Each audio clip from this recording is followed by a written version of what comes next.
and blessings, everybody. Peace, peace, peace. Welcome to another edition of Royalty with Saran. Um, as you can tell from my aura, I'm super, super excited about this episode that we're going to have today. We have on my right, yoga royalty in the house. So for everybody who is into the yoga community, tonight is your cup full and then some. We have in our community today Yirser Ra Hotep. Um, I'll allow him to tell us about himself, but trust me when I tell you, Kemetic Yoga, there's no way you can do any research on it and not stumble into the greatness that is Mr. Hotep. So, welcome, welcome, welcome. I know we were supposed to do last week's episode this week, but the king said yes. And so, naturally, I canceled everything to accommodate him. I am so, so honored to have you on the platform today. Welcome, welcome, welcome. So, where do we begin? Tell us a little about you and your name. What does it mean? Where did you get it? Tell us. Well, sister, my sister, my queen. Thank you very much for having me. I'm very appreciative of you inviting me here. I'm always humbled when people invite me to speak about Kemetic Yoga and about myself and the work that I do. My name is Yirser Ra Hotep, and I've had that name for over 40 years, 45 years, something like that. It's not my legal name, it's my spiritual name. And the reason why I changed my name, it's a Kemetic name. So it's an ancient African name from ancient Kemet. Right. And the reason I chose that name is because Yasir is another way of saying the word Asar. So most people who are familiar with ancient Kemetic history and knowledge, they know who Asar is. And Mhm. so Asar is one of the main figures from ancient Kemet in within the Kemetic spiritual system. And so the stories that was told about him and the symbolism behind him is that he was resurrected, he was killed, and then he came back to life. He was resurrected. He was also the person who taught the arts and the science of civilization to the people of ancient Kemet. And so he taught them how to do agriculture. He taught them how to do animal husbandry. He taught them a lot of the different arts and sciences of civilization. And so, but more significantly, he represents the idea of resurrection and rebirth. And so he's been pictured with green skin, right? Sometimes he's pictured jet black, like even darker than me and you, right? Okay. And so he's like jet black in some of the images, and some of the images he's pictured as green. So when his skin is green, this is symbolically referencing the idea of him representing the rebirth, the cycles of nature. How plants go from they come from the seed and they rise and they turn green, and then you Yeah. have the next cycle that comes along. So he represents these cycles, right? And so I chose this name Yasir because of the fact that well, let me just I was first calling myself Osiris or Osiris because that was the Greek pronunciation for Asar or Yasir. And Oh, my teacher, when I acquired a teacher in the Badu Netcher in the ancient Kemetic language, I was told by my teacher, whose name is Dr. Jacob Carruthers, who's one of the pioneers in the reading and the writing and translation and teaching people how to read and write and translate Kemetic text. He told me the name should be pronounced Yisser. So most people they say Asar, but he said it's okay. pronounced Yisser. Yes, Okay. Sarah. Okay. Yeah, Okay. and so people confuse it. They think it's the Arabic or Hebrew, Hebraic pronunciation of a word, but it's actually the Kemetic pronunciation. And so when I turned 21, I decided I was going to change my lifestyle because I grew up in Chicago, you know, Mhm. so to speak, and I was engaged in different activities that were detrimental to my health. And so when I turned 21, I decided I was going to change. And so um, Mhm. I changed my diet. I went from eating standard American diet. I went from drinking, smoking cigarettes, using various types of substances to withdrawing myself from all of that. The day after my birthday, I just quit everything. Mhm. And so a few years later, when I got more involved with Kemetic knowledge, I decided to change my name, and Okay. I chose Yirser because of the fact that it represented rebirth, and I felt like I had become Mhm. reborn. And Yeah. so this whole idea of rebirth, this Mhm. whole idea of we as individuals having a need to go through cycles where we resurrect ourselves periodically, not just Yeah. once, but periodically throughout our lives, we have Mhm. to change True. from one stage of development to the next. And so that's Mhm. why I chose the name Yasser. And then I chose Ra Hotep because I really vibrate, of course, with the sun, which is Ra. And then Mhm. Hotep means peace. And Hotep was a very common name. It's a simple name from coming from ancient Kemet. And so Okay. it's like being named Smith or Jones, very Yeah. common name that people had in ancient Kemet. So because I'm a man from the people, I come from the hood, and I still live in the hood. I have my yoga studio in the hood, just Mhm. a few blocks from where I was born, Mhm. so Hotep, that's my name. Yasser Ra Hotep.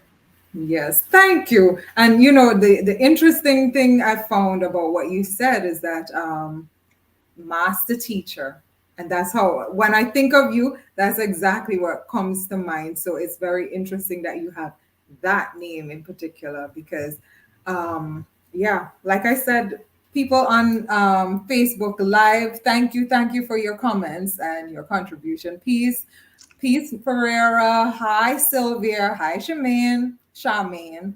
I want to say, again, thank you for taking time for being with us. And I do want to go way back because I think our history, our time on earth, it dictates so much in terms of where we end up. You know, and I know you mentioned you're from the hood and the different challenges you had growing up, but I know for most persons who are able to, walk in their purpose, which clearly you do, there's usually a moment where there's the shift. What caused that shift on your 21st birthday? Well, the day after. Was there anything significant that happened just before? Any determination? Okay, 21, because 21 is very young, to make that type of commitment and that type of change. Was there anything that prompted that? You know, I'm a middle child, so I've always Me been too. different. Yeah. So, when you're a middle child, you go off until you go away from the mainstream, right? Because This is true. that a lot of times you are on your own because the younger kids or the older kids, they get all the attention, and the one in the middle gets lost. And so True. you have the opportunity to figure out things for yourself. And so I've always been different. When all the other kids was doing regular things, I was always reading books.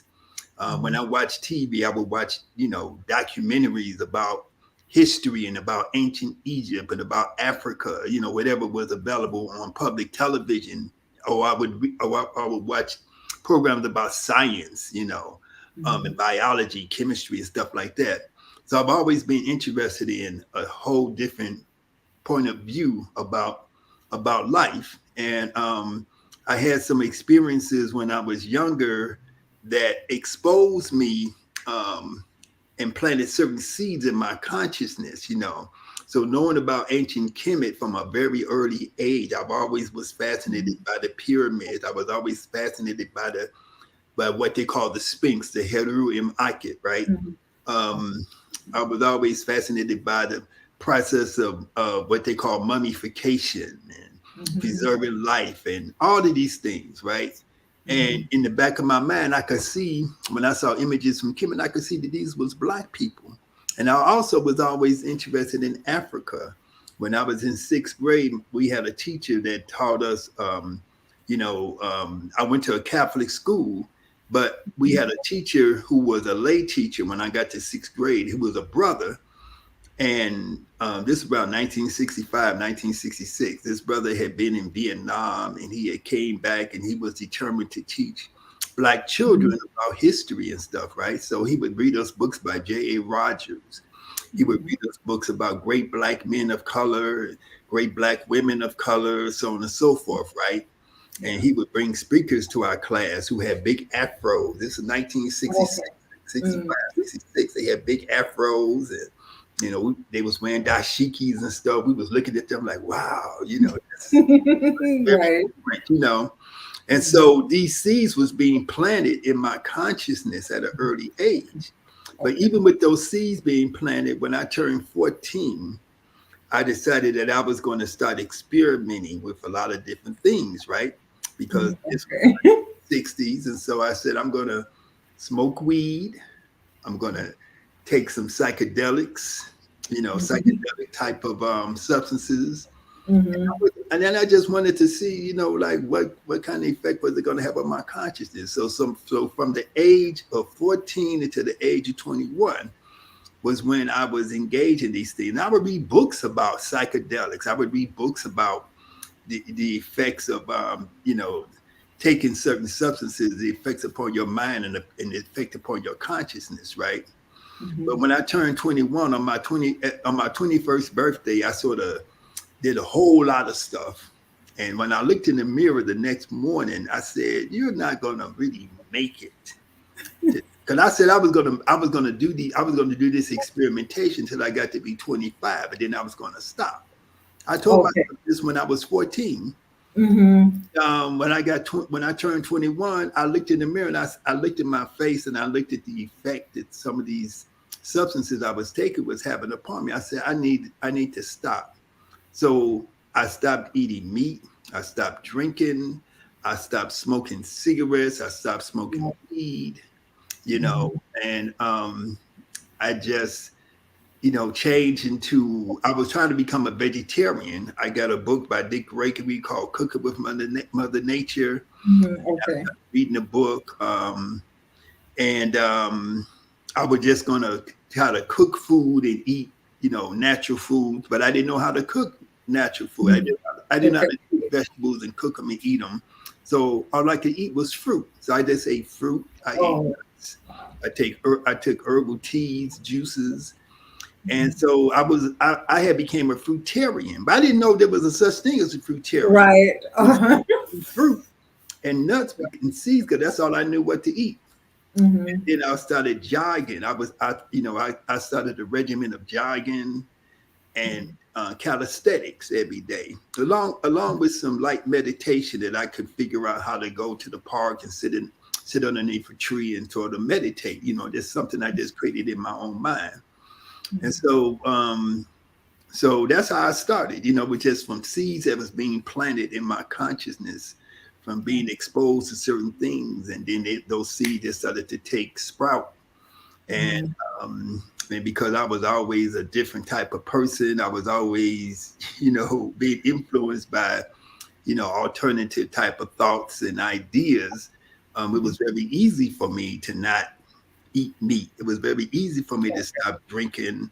And Mhm. then after I got into this routine and got into this lifestyle for about a year or two, I was introduced to yoga.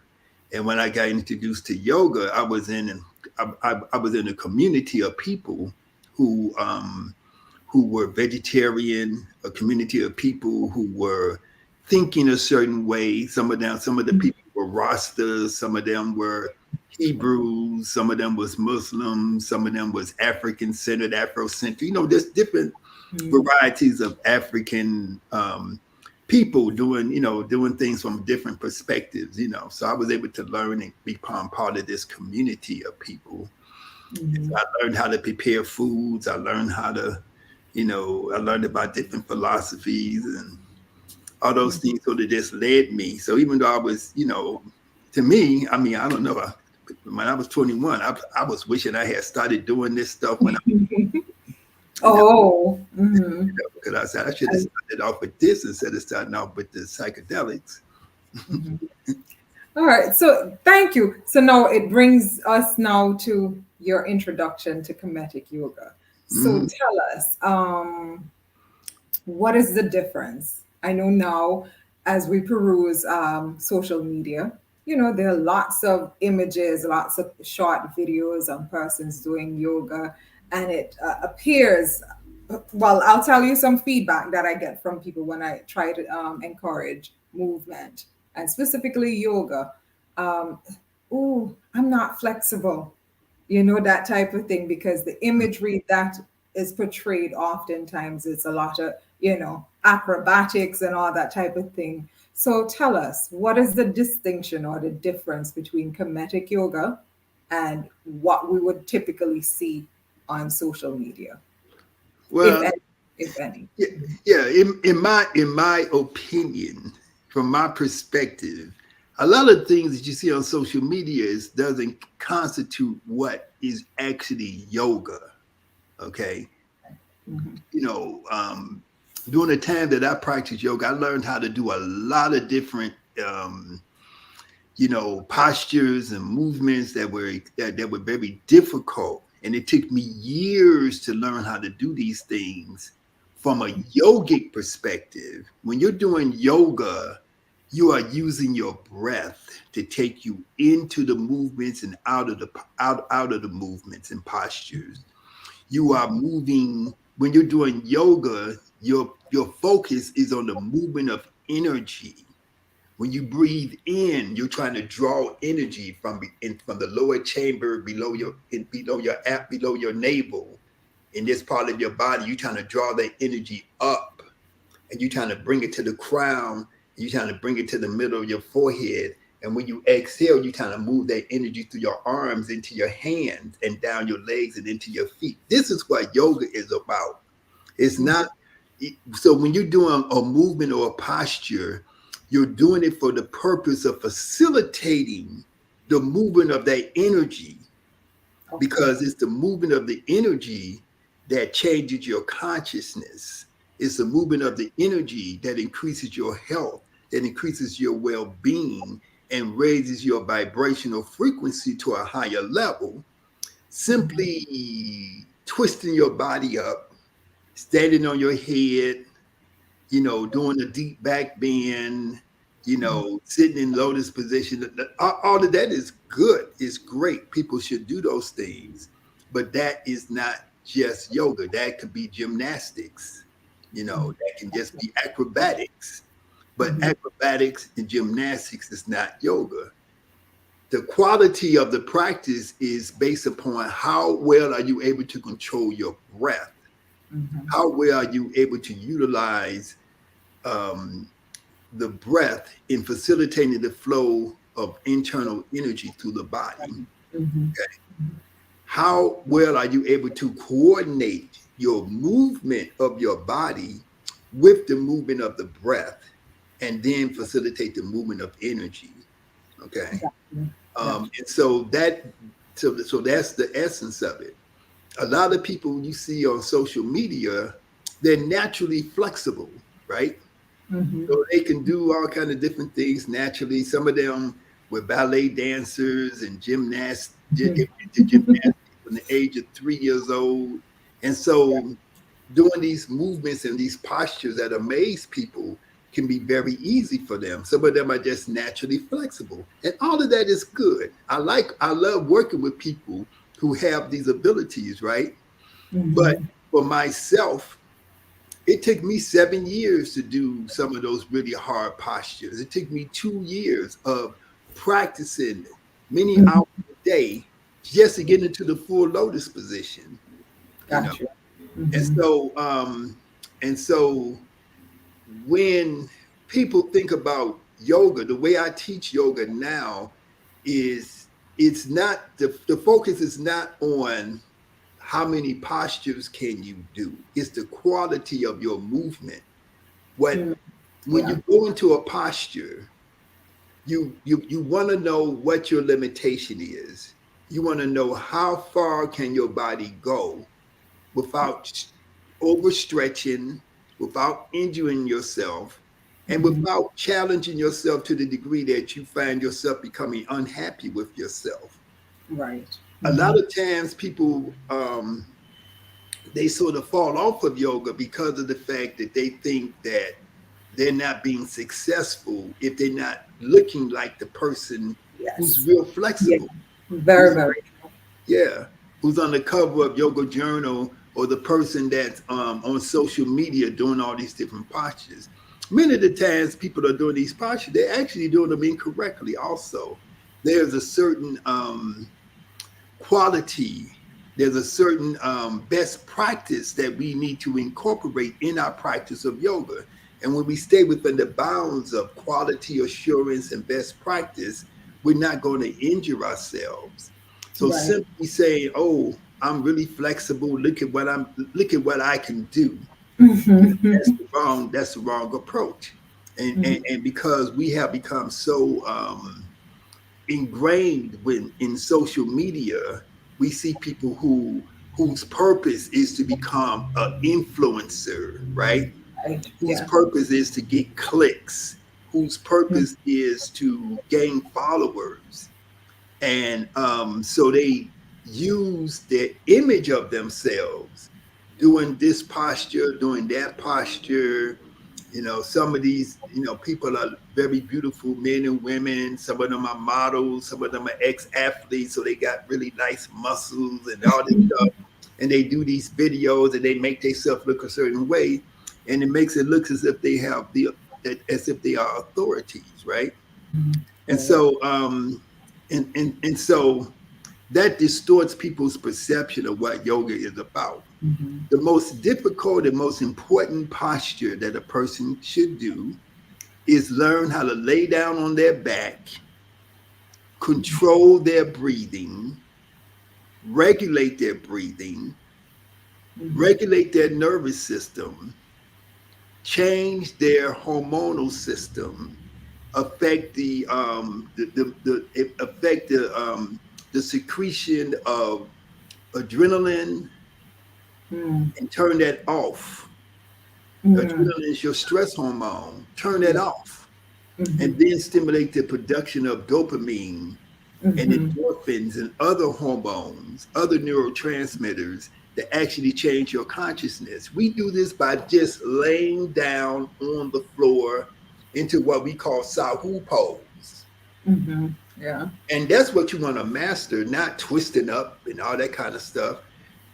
Doing the different movements and postures are good, but you don't have to be real flexible.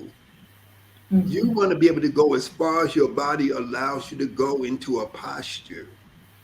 You may Mm-hmm. be a big person, you may be a smaller person, you Yeah. may have some limitation in your range of motion. So you stay within the boundaries of where your body is at Mm-hmm. this point in time, Mm-hmm. right? So you stay within the boundaries of those things, and you just operate within that. And so so you don't have to push yourself. You don't have to make yourself feel ashamed or feel Yeah. uncomfortable or feel like you're not doing it. If I could do any posture to however far my body allows me to do it, Mm-hmm. it's good because I'm doing it further than what I would have been doing if I wasn't doing anything. Right. Doing Mm-hmm. something is Mm-hmm. way better than not doing anything. And so Mm-hmm. you don't have to be the most flexible person. All the movements and postures that we do can be modified, right? If you have stiff knees, you can modify the posture so that you don't have to bend your knee as much. Mm-hmm. and you can gradually start to bring your knees back into their full range of motion. Mm-hmm. You can gradually start to open up your muscles. But the point is that people who find themselves afraid to do yoga or feeling like it's too hard, they need to work on their own consciousness. They need to work on the idea of their own self image, right? Mm-hmm. Because they perceive themselves as being unsuccessful. They're Yeah. not being loving to themselves. Lay down on the floor, sit in a chair, and just breathe. Inhale, close your eyes, close your mouth, breathe in through your nose, breathe out through your nose. That's yoga. It's not twisting up and doing all that stuff. All those things are good, but if you don't even know why you're doing it or how you're doing it, every posture that we do is supposed to have an anatomical effect on the muscular musculoskeletal system. It's supposed to have effect upon the blood vessels, the circulatory system. It's supposed to have effect upon the respiratory system, the nervous system, digestive system, the endocrine system, and many other systems, including the electromagnetic system or the system of energy and life force that moves and operates through the body. And so Ooh. you have to know the science of these things. And so this is what we teach in Kemetic Yoga. And Mm-hmm. so just so just watching people and who's on social media and thinking that they know what they're doing, and it is not some. I'm not saying some people do know what they're doing, but a lot of people do not. Mm-hmm. Yeah. Thank you. Thank you. Now let me ask. So for most of us, when we think about yoga, I think instantly there's an association to India. Hmm. If you could take time with us and tell us the distinction and the African connection to, I mean, left to me, I think Africa, I think we really should get credit for almost everything because I think there's so much built upon what we engineered from the beginning. But if you could expand a little bit on that distinction and why is it that there is that fixation on India and that imagery of India and that type of thing when we think about yoga. Okay, because the narrative that the dominant social, political, economic system has created Hmm. in reference to yoga is that it comes from India, that it is 5,000 years old, that if you want to learn yoga, you have to go to India. If you want to learn how to really teach yoga from the masters, you have to go to Mysore, India, and you have to go and learn, this stuff that you have to learn how to speak Sanskrit, how to read in Sanskrit, and things like that. And this Right. is a narrative that's been created because yoga has become a multi-billion-dollar industry. And so the white folks who control the understanding of what yoga is, these white folks from California, from London and other parts of the European world, like even Sweden, right? They have created this narrative that yoga is only, and so and they actually suppress information that's related to yoga having a more universal or an African origin. Common sense tells us that civilization has its origins in Africa. Yeah. Common sense tells us that the people of ancient Kemet gave science, mathematics, engineering, architecture, medicine, religion, all of your religions, Hmm. all of your major Western religions have their origins in ancient Kemet. Christianity, Judaism, Islam, all of them emerged from Kemet, just in a distorted way as they became what we call them today, right? Yeah. And Hmm. so common sense tells us that humanity The first human being to emerge on the planet Earth was in Africa. Okay.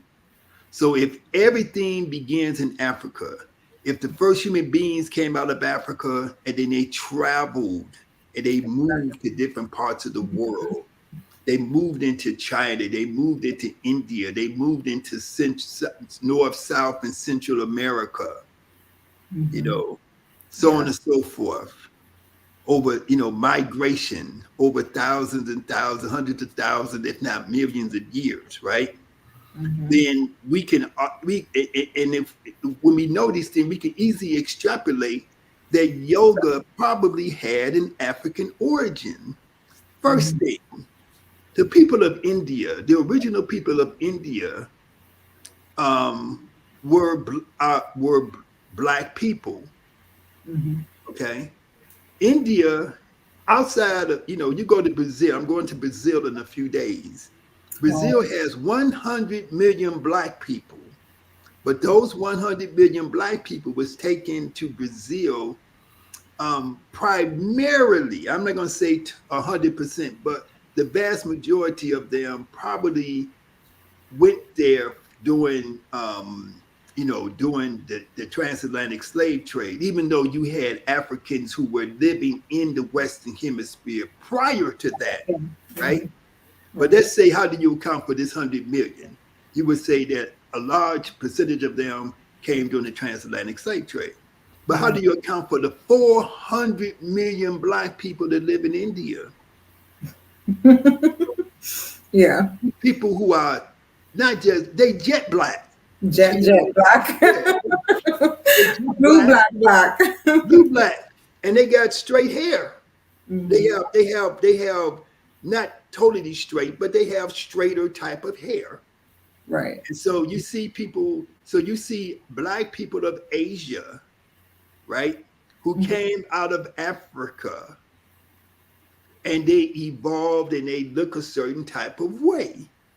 You go to China and you see black people who are way hidden back in the, places where nobody would ever go.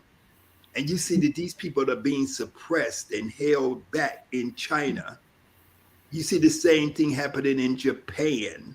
You see that the original people of Japan was black people. They were African people with black skin, Right. and so on and so forth. You go to Cambodia, you go to Thailand, you go to Vietnam. You look Hmm. at the ancient statues of the Buddha. He was a brother. He was black. That's right. You know, and so the idea that so number one, these people in these places that we say yoga comes from, that we say martial arts come from, number one, those original people were black. The first two dynasties of China, and this is all documented by different scholars like Wayne B. Chandler and Runoko Rashidi. Um, those first two dynasties of China, they were black dynasties. The emperors, the ruling people were all black people. And this is where, during these times, is when you had acupuncture and traditional Chinese medicine, Chinese writing, Chinese philosophy. This is where all of that stuff emerged. This is when it first evolved. Okay. So, first of all, the people of these ancient lands, including India, they was black. They were African people. Second of all, if they migrated out of Africa, they took their civilization with them. They took their knowledge with them. True. Okay. So common sense tells us that the roots of their civilization had came out of Africa. Okay. When you look at the walls of the temples in ancient Kemet, when you look at the walls of the tombs in ancient Kemet, when you look at the Medu Neter, the writing that's in the sacred texts that are still being preserved, either on the walls of the pyramids, the first pyramid text, it's Saqqara from the third dynasty.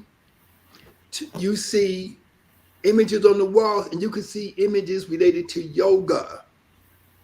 In India, they have this idea of Kundalini, right?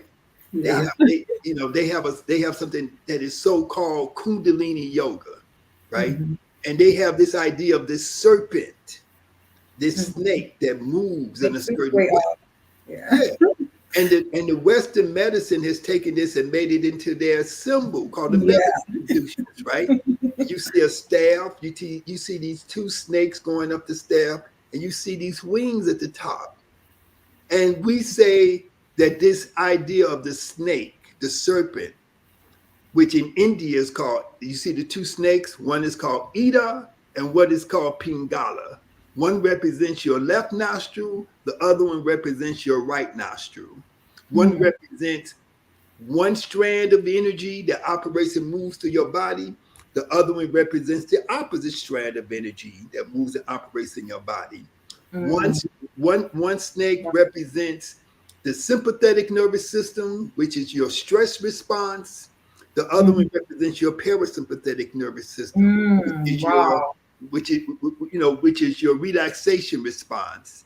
So Mhm. when we practice yoga, we are actually bringing balance between those two systems, and we are activating the parasympathetic system, right? Mhm. The wings represent consciousness. It represents your crown chakra being opened up. And your its wings because it's in it, your consciousness is taking flight. Mhm. Okay.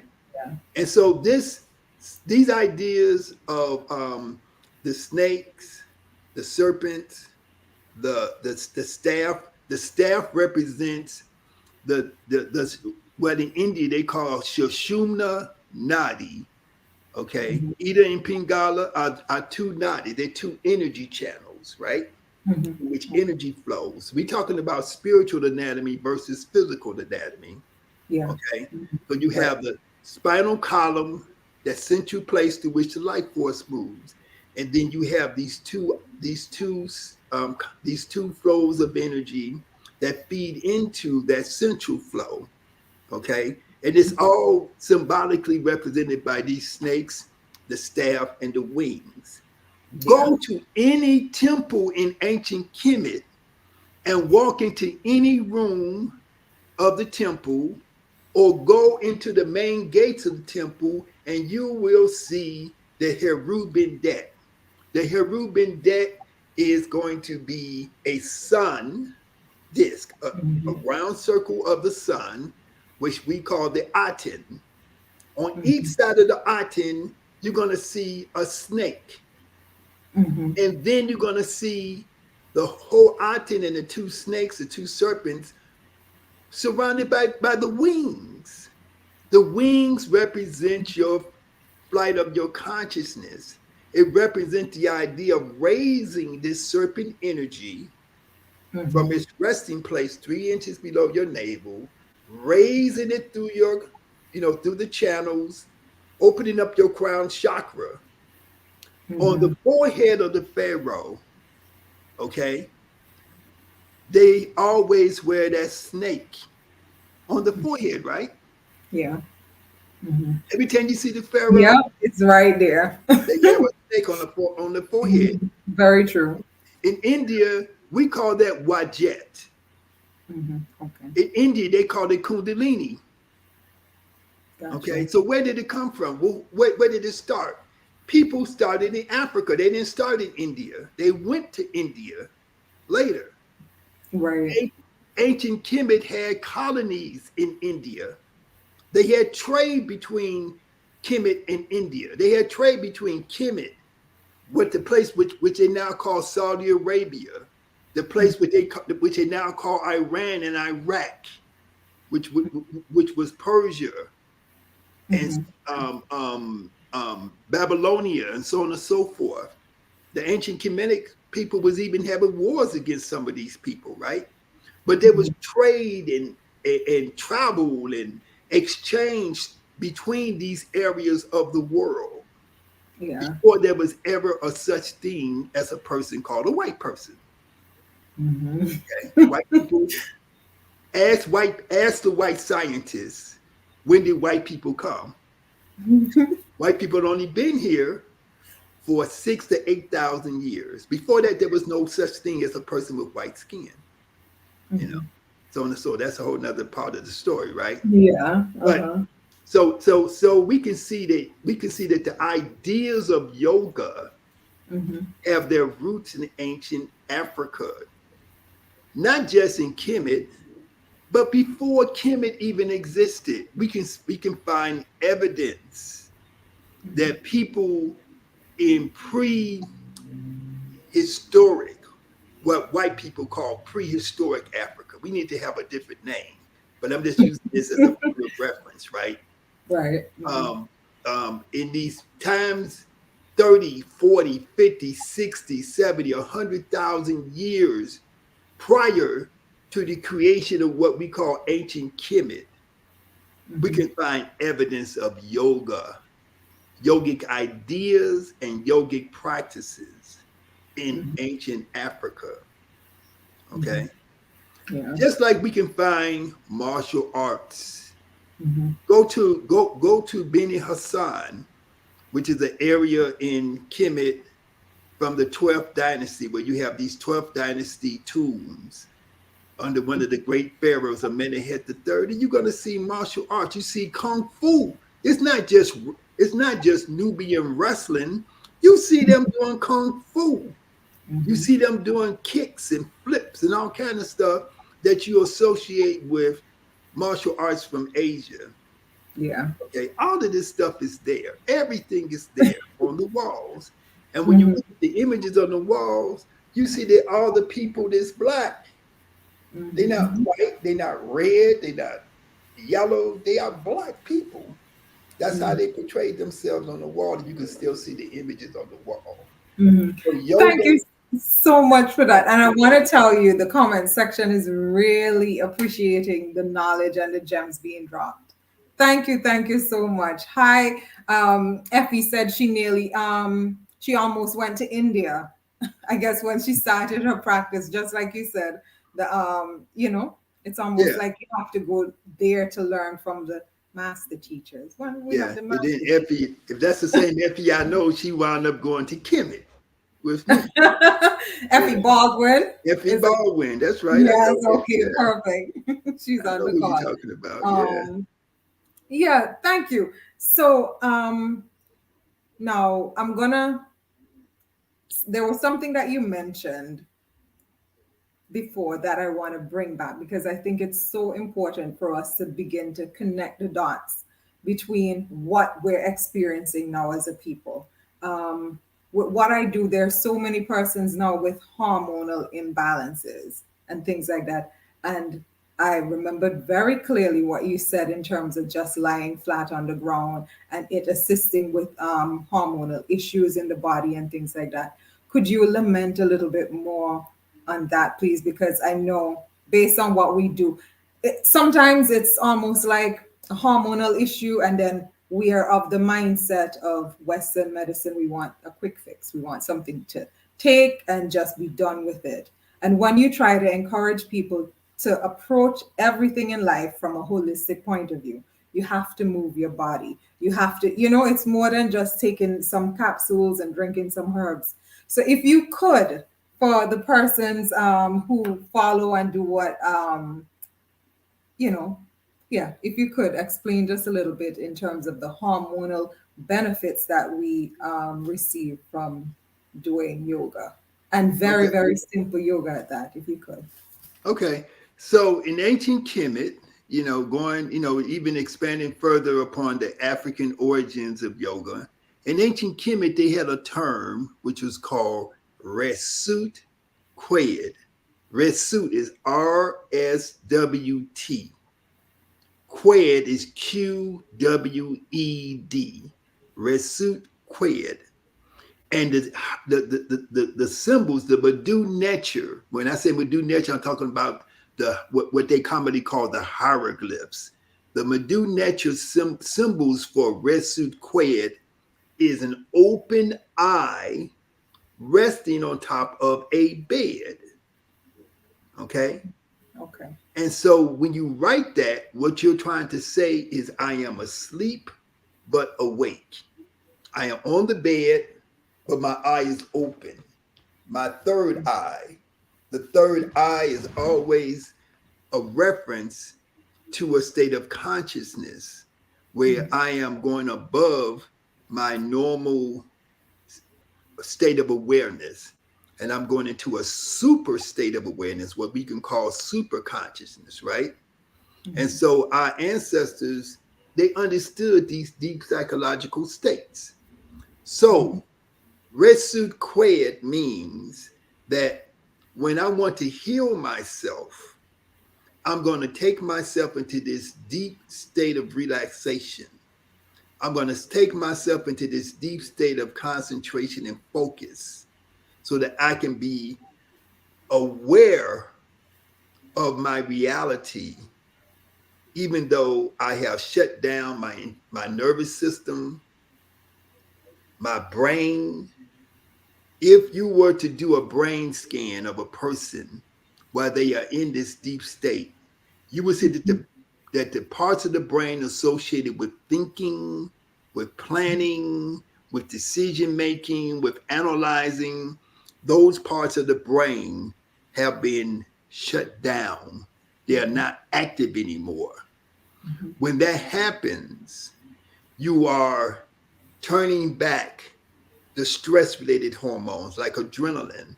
When adrenaline, which is made up of norepinephrine and epinephrine, okay, norepinephrine and epinephrine, those, when adrenaline is present in your body, when it is activated, your body is not in a position to heal itself, okay, because those two hormones are causing certain physiological activities to take place in your body related to survival. So they Yeah. call that fight or Like, flight. So that means that those hormones are preparing your body to punch hard or to run fast. It's preparing your body to bleed because it's saying that if I get cut, I'm going to send this chemical into my blood that's going to stop the blood flow. It's going to make the blood clot. Okay. yeah. So, but you under stress, right? You just watching CNN and seeing your you just watching the gas prices go up and everything. And so, Right. yeah. And so you're not about to get cut, but your body's reacting as if it's going to get cut or you're going to get injured. And so it's sending these things into your bloodstream that's making your blood clot. Yeah. Okay. It's sending messages into your body that tells your body to send blood into your arms and your legs to get you ready to fight or and so it's taking resources away from the inner organs, the internal organs that are carrying out digestion, that are carrying out assimilation of nutrients and processing of nutrients. Yes. It's taking the resources away from your nervous, from the part of your body that is creating antibodies Right. to fight against cancer cells, to fight against invading viruses and bacteria that your body is constantly trying to create, solutions for. So when you are in that state of stress, as most Black people are, your body is not in a position to repair itself. So that's what we call sympathetic. Yeah. Parasympathetic is the opposite. That's why you got those two snakes. One snake represents the sympathetic, one snake represents the parasympathetic, Yeah. right? Yeah. And so you want to activate the parasympathetic because then your blood returns back from the extremities back to the core. And your blood pressure becomes lower. When your stress response is activated, your blood pressure is elevated so that you can have more blood available to fight or to run. When you activate the relaxation response, your blood pressure lowers and your blood returns to the inner core. your liver begins to function better. The liver carries out 700 over 700 functions in a female and over 500 functions in a male. When you are under stress, the liver is not doing what it's supposed to do. Okay, your kidneys are not doing what they Mhm. are supposed to do. Yes. Your Yeah. pancreas, your spleen, all of those internal organs are not doing what they're supposed to do.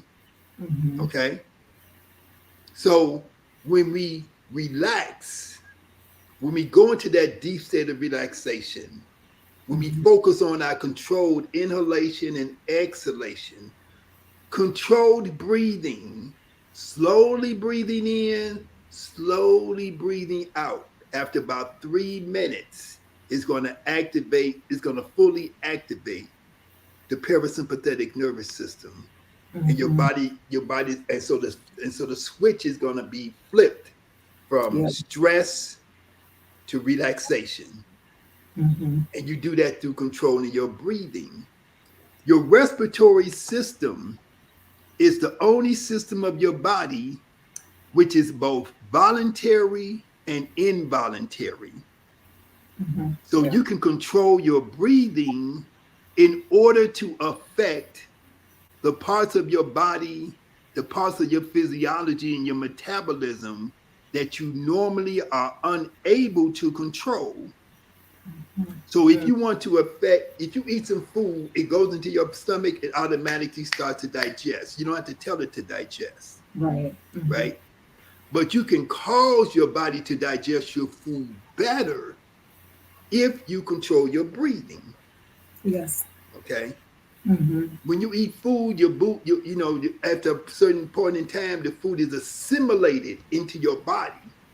Yeah. So the food that you eat becomes part of your blood, it becomes part of your bone, it becomes part of your flesh, your organs, right? Yes. Hmm. So when you are in a relaxed state, that process of assimilation is much more efficient. When you are under stress, that process of assimilation, absorbing nutrients and utilizing them, Yeah. ceases to function. Yes. Yes. Yes. Yes. So, how can your body repair itself when you are Hmm. under stress? It cannot. The function of stress is for survival, it's for an emergency. Stress has a function. Yeah. you know, being angry at your spouse, for example, is not an emergency, but your body reacts itself. It's an Mm. emergency. Yeah. Like you're about to get ate up by a lion. Hmm. And all you are is mad at your man or mad at your woman or you disappointed at your job or something or whatever you are, you know. And so we have to learn how to not let those things affect us. So we take out certain amount of time each day and we just do controlled deep breathing, sitting in a chair, sitting, laying down on the floor, and we breathe. And so that helps us to break down prostate problems. That Mm. helps us to break down problems with fibroids and issues with the womb in women and the reproductive system in both men and women. If we learn how to relax, we can help the body to repair itself. Once we learn how to relax, we also are retraining our consciousness, we're retraining our mind not to engage in habits that are counterproductive for us. Hmm. Hmm. So we're training ourselves. Instead of me feeling like I got to go smoke some weed when I feel stress, Yeah. I train myself to breathe fresh air. Hmm. I'm not taking in the burnt residue of the plant. I'm not saying that cannabis or marijuana is bad. I'm just Hmm. saying that use Yeah. it Yeah. differently. Make some tea, eat it, drink it, but don't burn it up and put it in your lungs. Because you're putting other things in there too at the same time. So you want Hmm. to learn alternate ways of doing things. You don't want to eat a whole lot of starchy food or sweet food or Mm-hmm. stuff like that when you feel stress. Your alternative is I'm going to learn how to breathe. If Mm-hmm. I eat this bad food, all I'm going to do is gain weight, clog up my arteries, raise my blood sugar, raise Mm-hmm. my blood pressure. Okay. Yeah. If I learn how to just breathe, I'm surrounded in this medium called air. Yes. I can't see it. I Mm-hmm. can't touch it. I can't smell it. Mm-hmm. But the air is the most powerful thing that we have. In ancient Kemet, it's called shu, SHU. Mm-hmm. So we utilize what we have. Breathing is more important than eating, it's more important than drinking, and it's our most abundant resource that we have. It You is. can only Yeah. go for 5 minutes without breathing, and then you're gonna die. You can go for weeks without water. You can go for weeks without food, and you'll survive. Mm-hmm. So I if so, mean, so breathing, yeah. yeah. I mean, and when you put it that way, it becomes so understandable. You know, we really can't go without the breath. Go ahead. Let me not stop you. I want to get all Oh the no. juices on the breathing. Well, let me piggyback on what you said in terms of womb repair and prostate care and prostate healing and things like that. We're in such trouble as a people where those two aspects are concerned, right? And I know there is a lot of women doing yoga now, but there's a resistance on the side of most men. It comes across that men are more enticed by lifting weight and going to do CrossFit and things like that. I remember watching a video of yours, and you said real men do yoga. And that stayed with me for sure. Can you lament a little bit as to the overall benefit outside of prostate care that a man would receive from doing yoga? Well, there's a lot of different benefits that men get from yoga, and so in general, like I've been saying, yoga is going to help to reduce stress. And Hmm. so the first thing we need to know is what are the what are the benefits of reducing stress, right? So we talked about lowering the blood pressure. We Hmm. talked about increasing blood circulation into the internal organs. We talked about stimulating um, The your system of creating antibodies. Your immune system. So it helps your immune system, and that's going to help you to have a greater ability to not being susceptible to things like COVID and flus and other types of disease agents that are taking place. It's going to help your body to not be susceptible to cancer. Okay, so you see that men get prostate cancer, right? Women get breast cancer, and we get other types of cancers too. Cancer cells are always present in our bodies, but Yeah. our bodies are supposed to identify those cells and eliminate Yeah. them. Hmm. When the immune system is weak, because of the fact that we engage in stressful, experiences, and then our response to the stressful experience is to drink, to smoke, to eat bad food, which don't have no nutrients in it. Hmm. Then those, then the immune system can't do what it's supposed to do, and then you get a tumor. Because those cancer cells are able to infest themselves. The body cannot deal with it, and they clump and they cause mutations. The toxin causes a mutation in the creation of new cells. And so that mutation becomes a clump or a mass of cells, which we call a tumor. And sometimes it can become malignant, so it can spread. Hmm. Okay, and that Yeah. and that and that's what cancer likes to do. It likes to replicate itself, just like any other type of living type of an organism. And so when we start to learn how to breathe, we start to learn how to do yoga for men and women. What it does is that it helps you to relax, and then it helps you to break your addiction Ooh, to the better foods that say you it. like to eat. Mm-hmm. Okay, Hmm. because your addiction is just a cycle. Yeah. Okay, and this is another problem that we have. We have an whether you do yoga. I see lots of people doing yoga, but at the same time that they like to do yoga, they like to eat bad food. You Mm-hmm. have 50% of your yoga practice is what you consume into your body. So Mm-hmm. if you're doing yoga, but you say, "Oh, but I love my cheese. I Mm-hmm. love my pizza. Oh, I Yeah. can't live without my cheese. My life is not satisfying unless I eat cheese and Mm-hmm. dairy products." Mm-hmm. Then you are causing ill health. People do not like cheese and dairy products because of the taste. They like it because they have a substance called casomorphins. Mm-hmm. Mm-hmm. Casomorphins is a substance which is a natural product of all dairy products that interacts with the brain and causes an addiction.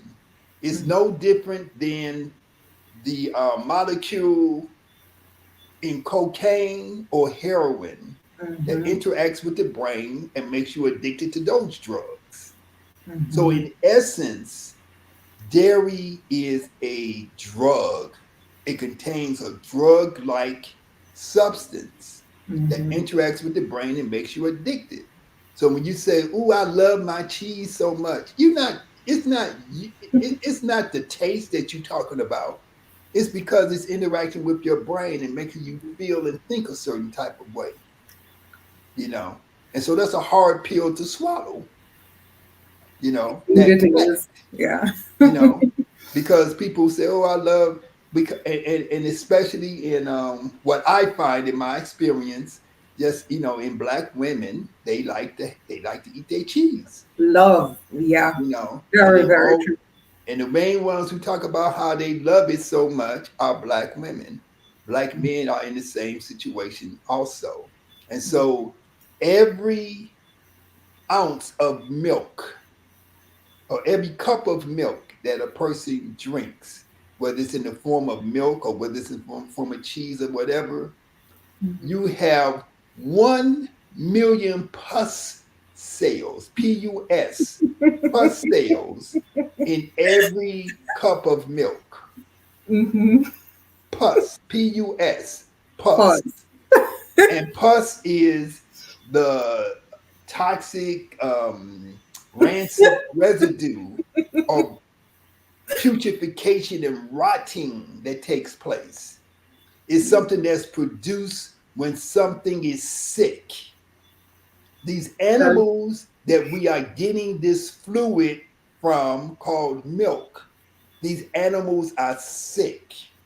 They are being mass produced in facilities where millions, hundreds of millions of them are being imprisoned, enslaved, and having their milk sucked out of them by machines. They've Mm-hmm. been giving hormones such as bovine growth hormone that makes them to, number one, grow up faster than what they're supposed to grow up and to produce more milk Mm-hmm. than what they're naturally supposed to Yeah. produce. Mm-hmm. And the milk of a cow, bovine milk, is for the growth and development of a calf. A calf is a baby cow. A Yeah. grown person, a grown human being, is grown. They should have been getting the milk from their mother, not from the not from the calf's mother, not from the cow. Mm-hmm. Okay? It really doesn't make any sense. It really and we doesn't. and so we can say, well, people in Africa, they drink milk, blah blah blah blah blah. We can say all these different things, all these justifications. But Mhm. when we look at what's happening with milk now, we know that this milk that we're talking about now in America, in the Caribbean, and Mhm. in Africa that they're getting from all these places, this is not milk which is fit for you for the human body. Very, very, very Okay. true. If I'm living out in the bush in Kenya and I got a cow and I gotta take the milk from it because I don't have any other types of Mhm. resources for variety of food, that's one thing. That's very different. Yeah, very, Yeah. very true. But if you got access to greens and beans and broccoli and all, you don't need no milk. Mhm. Yeah. You know, It's just your mind telling you this stuff. mhm, mhm. Um, I, I remember my addiction to milk. I was vegetarian for a long time, and then I started to realize that even though I was armed with the information in terms of what you should eat and things like that, every now and again I would revert to milk. And I remember I remember paying attention to the real old lectures from Laila Africa, Dr. Laila Africa, when he called it cow sneeze. So Mhm. when you mentioned this, the pus, I mean that's something that he lamented on, and it was my association with cheese being cow sneeze that really helped to trigger that awareness. You're not doing yourself any good, because as much as we try to justify it, just like you said, the way in which these things are produced, there's no way we can really say, okay, we're going after our wellness and we desire pleasurable outcomes, and yet we're, feeding ourselves like that. We're not calves. Right. Not a calf. Right. That's why I tell my brothers, if you have issues with your prostate, Hmm. if you have prostate cancer, if you have an enlarged prostate, which Hmm. can eventually turn into cancer, you need to stop consuming dairy products. Yeah. You have all of these different herbs and plants that grow naturally, especially if you live in the Caribbean. I mean, come on, man. All this stuff is good. You got the soursop juice. You got all Hmm. this stuff there that you can take. I have people in the Caribbean, they say, oh, the food is too expensive, blah, blah, blah. Hmm. But they go to the store, they go buy some meat, they go buy some chicken, Hmm. so on and so forth, you know. Um, so um, I was just trying to read something. Okay, okay. Yeah, I mean, we justify it and we try to say, okay, it's expensive, but the alternative is far more expensive, and not only is it a financial burden if you succumb to the illnesses that are likely to come with it. When you think about the tax of seeing you ill on the persons who love and care for you, it's just, I mean, it's mind blowing. It really is. I mean, we've all watched the decline of somebody, succumbing to cancer. That's so commonplace right now. And I'm talking Caribbean, right here in Antigua, 108 square miles, and everybody pretty much has somebody, but we say eating healthy is too expensive. We have lost a lot of people because we have tried to. First of all, I don't co-sign that eating healthy is expensive. I think when we try to fit a particular prototype, then it can become expensive. But the way in which we look at food is what needs to change. Having mangoes for breakfast, mangoes are here abundantly, but we don't consider that a meal. It's almost like a snack and that type Right, of thing. right. So yeah. Go ahead. Well, this is what I would tell people. Get up in the morning, get you 2 or 3 lemons, a Mhm. grapefruit, and an orange, and juice them Mm. fresh.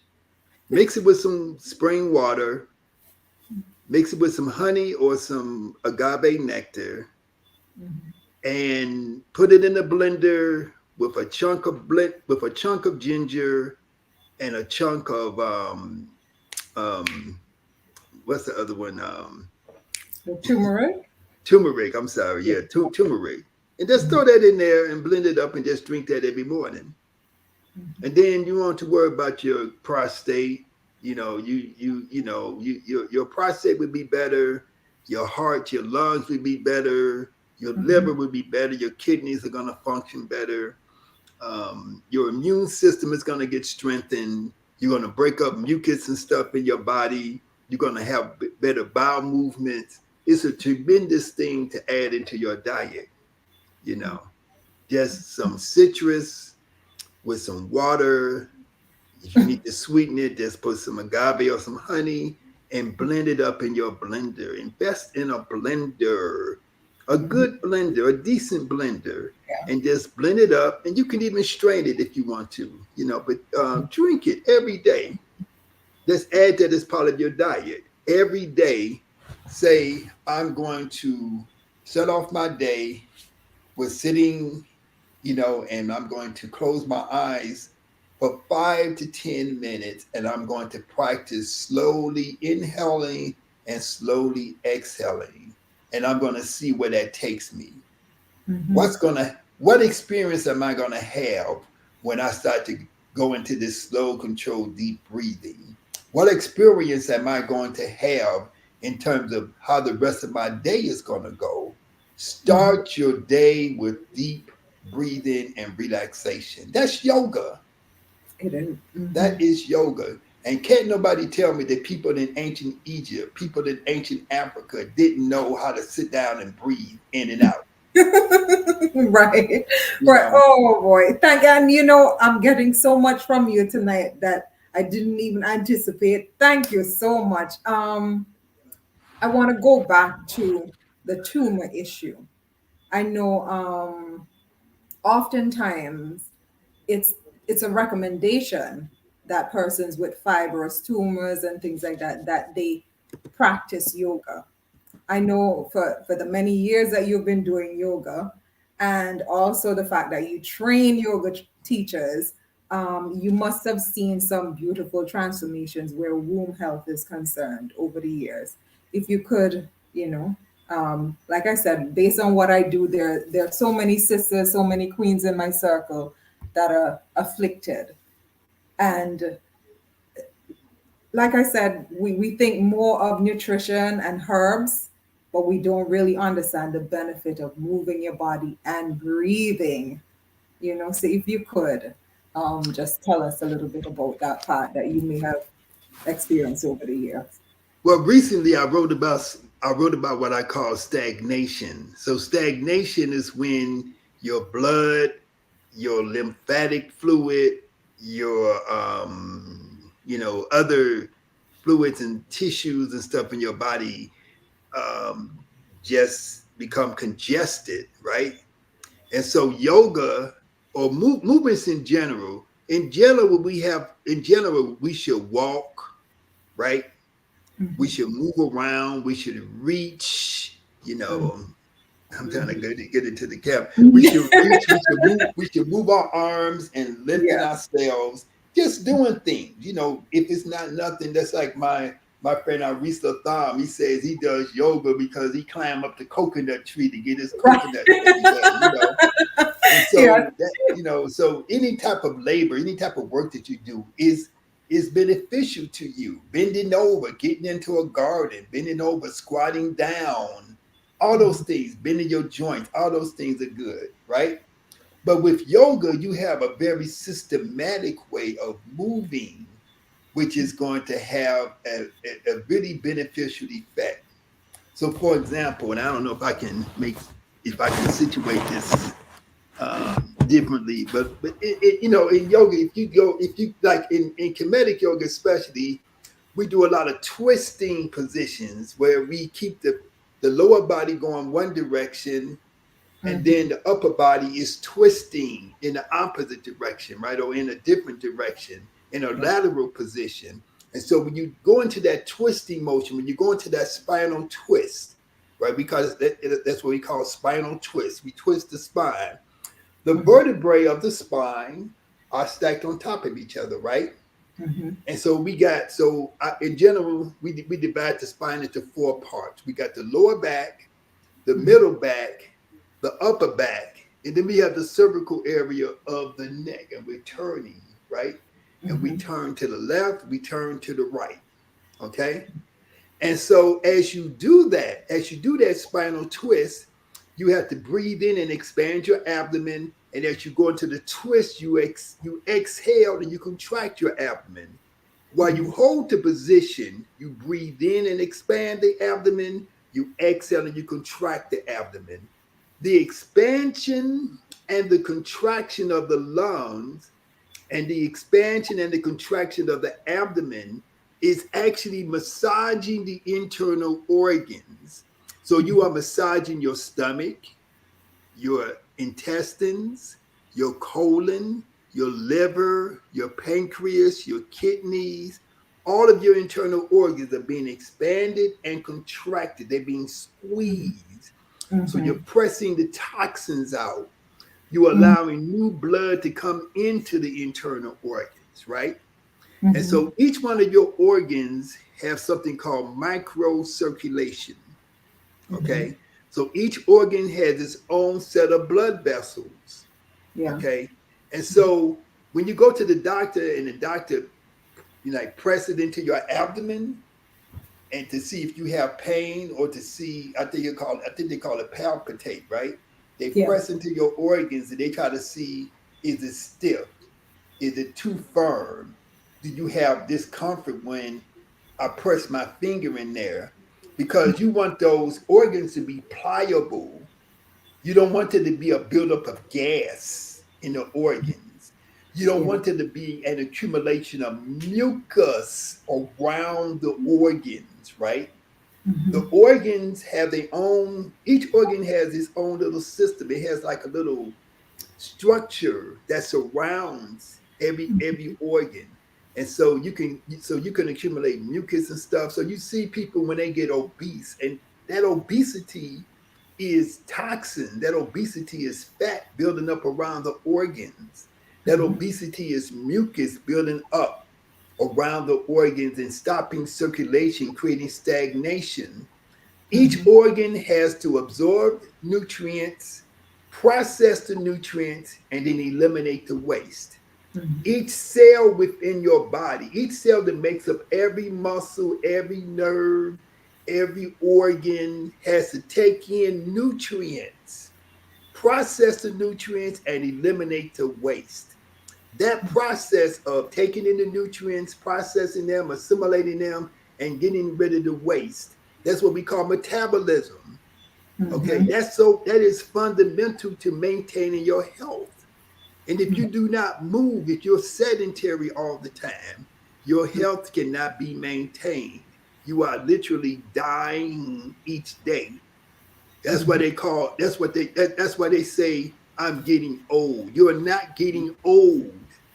You are getting stagnated because you're not moving, because you're not keeping the proper range of motion, because you're not stimulating the flow of blood circulation into your cells of your bone and of your muscle tissue and of Mm-hmm. your organ tissue.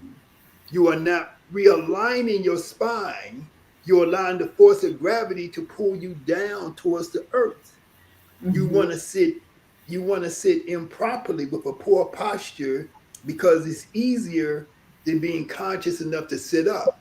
When I Okay. sit with a poor posture, I compress my lungs.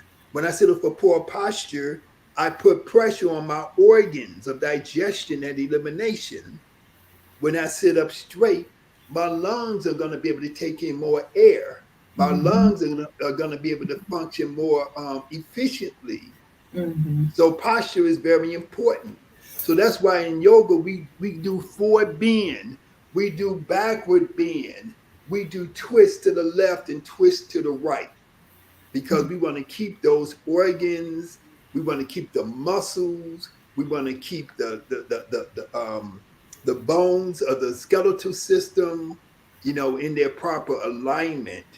We want to squeeze those internal organs. We want to stimulate different neurotransmitters, Mm-hmm. different hormones that's being secreted from the endocrine system, the system of ductless glands in the body that Mm-hmm. send messages throughout the body. We're working with the body. This is science. And you don't have to go to no India to learn all this stuff. We know all this stuff right here on 45th Street in Chicago. My teacher was on the west side of Chicago. I ain't never been to no India. Mm-hmm. I ain't never went to no Swami. I only had one yoga teacher, Dr. Azar Hapi, and he's a doctor of naturopathic medicine, Mm-hmm. okay, and a yoga master. And neither one of us ever went to India. We learned yoga and we recreated this ancient Kemetic system based upon our own internal research. I've traveled to Egypt 30 times, over 30 times, you know, not because there's somebody there who can teach me yoga, but because I can look at the walls of the temples and I can see the yoga right there. I can see the symbols. I can see the people in different postures, sitting, standing, bending, just standing on their head. It's right there in the Kemetic record, Mm-hmm. Mm-hmm. you know, and nobody can tell me that it's not, you know, it's there. I see Mm-hmm. Thank it. you. Man, I'm getting my full today. Thank you so much. I mean, master teacher. Here we go. I do want to ask you about the Soul Yoga Fest that just Mhm. took place in Chicago this Yes. weekend, and it has been in operation for over a decade now. Can you tell us a little bit more about that? Because I know, you have some influence there. Soul Yoga Fest is something that I created and I curated now um, as a celebration of yoga and holistic health for our African American, African diasporic community, right? And so we have different offerings of yoga, holistic health, other types of yoga, other types of internal energy practices, such as Tai Chi. We have capoeira, African martial arts. We have different types of activities and presenters and exhibitors there, you know, but it's all related to African culture, African spirituality, African health and wellness practices, and so on and so forth, right? And so what we try to do is that we try to bring this to the community and we try to make an offering to people who do not normally have access to this type of information, who may not normally have the ability to afford to do these things and or even to even know that they even exist and what the benefits are. And so this is part of our way of giving back to the community. Everything is free. You know, we have instructors coming from throughout the United States and sometimes from other countries, right? To share their knowledge, to share their expertise with our community, right? And so we've done So Yoga Fest not only in Chicago. This is where it started. This is where Kemetic Yoga started. Period in Chicago, but we've done it in Kingston, Jamaica 2 times. We've done it in Johannesburg, South Africa once. We've done it in Las Vegas 2 times, Kansas City once, Atlanta a couple of times.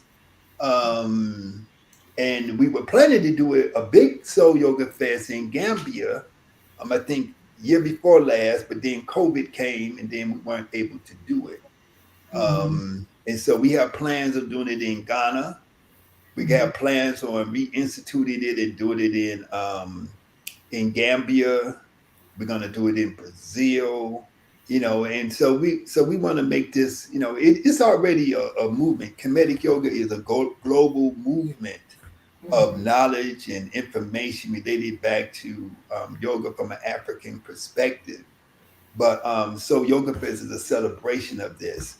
In addition to the free yoga festival where we have the classes and workshops, we also have an awards dinner. So on Friday night, we had an awards dinner, and during the awards dinner, we gave awards out to people who are pioneers in the field of holistic health in the African and Mm-hmm. African diaspora community.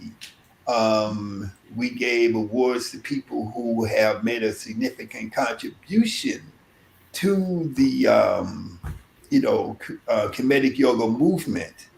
We gave an award to one of our sisters whose name is Gail Ferguson, and she directed and produced a I was, video that's what I called was going to ask you next. yeah, the Yeah. Ankh, the science of Kemetic Yoga. And so I think it has to be the first documentary that's been done on Kemetic Yoga, and so she was able to interview myself because we started this process maybe back in 2017.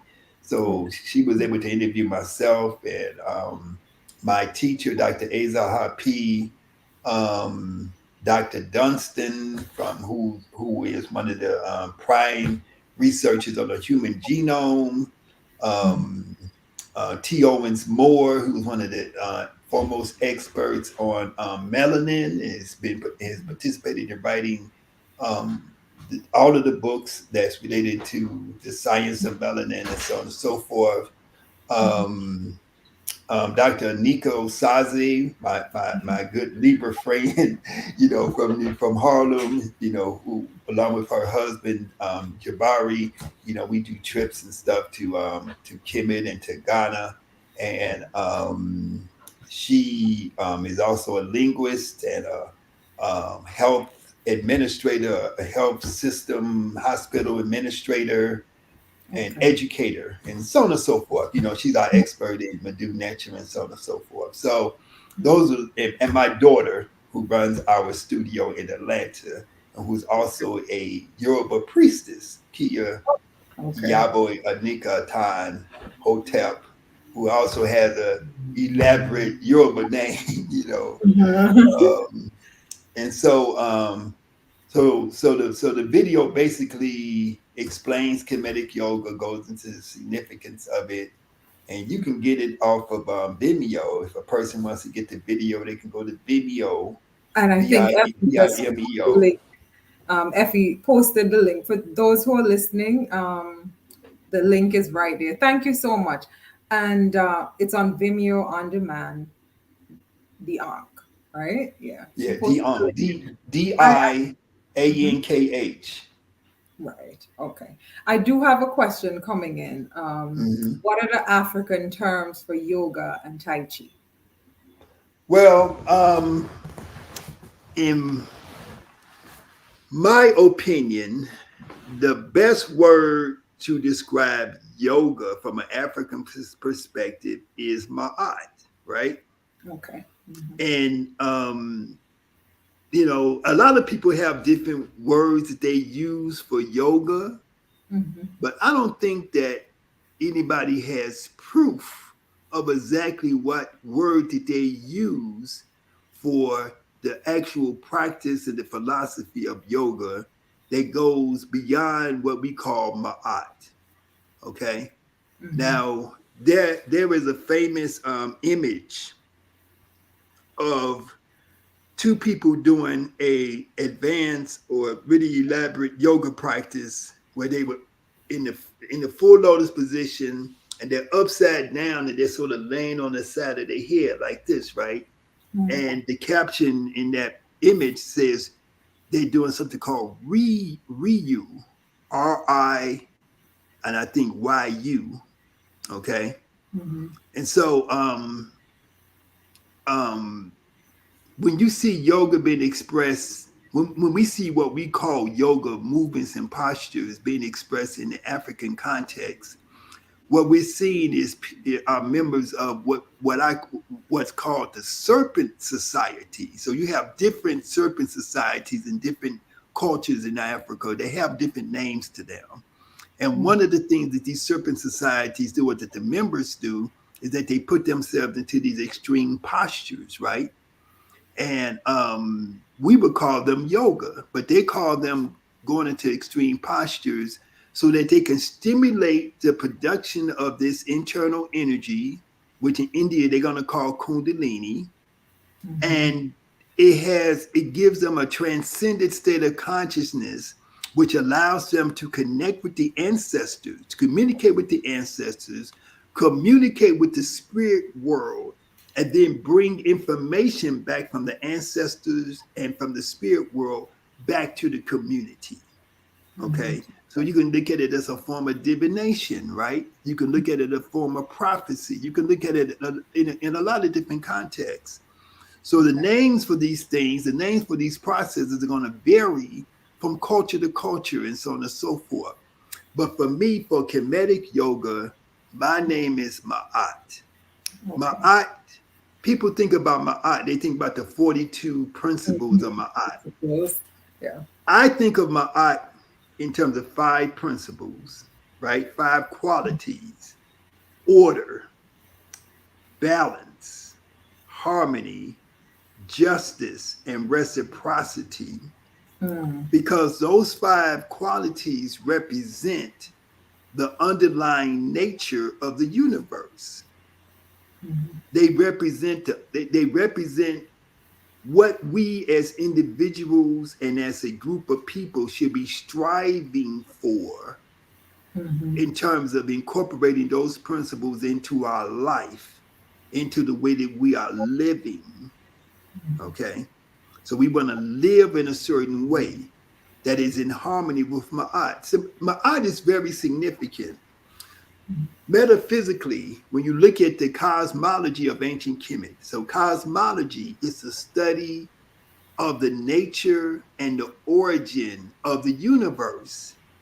So, Mm-hmm. in our cosmological story, the story of how the universe came into being, they talk about at first it was this and then it was that, and these things interacted and became something else. But in Mm-hmm. the beginning, there was something that was always there that was never created because it was always been in existence. And what was that? It's Ma'at. Ma'at Mm-hmm. is never created. When we see Ma'at, we see the symbolic representation of Ma'at as the sister in that yoga posture, and she has the feather on top of her head. When you are making your transition into the afterlife and you're going towards what we call a Minta, the land of Amen, that hidden place in the Mm-hmm. spirit realm, your heart is weighed against the feather of Ma'at to Mm-hmm. see if your heart is lighter than the feather, so that you are able to have entrance into the afterlife without any difficulty.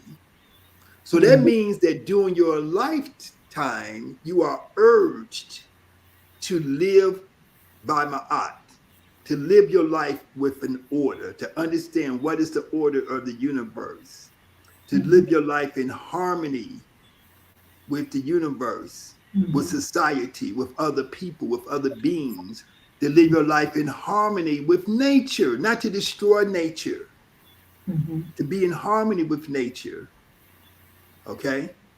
To live your life with balance, to Mm-hmm. strive for balance in everything that you do. Ma'at is instructive of everything that we do in the same way that yogic philosophy is supposed to be instructive of everything that we do and tell us what we need to do.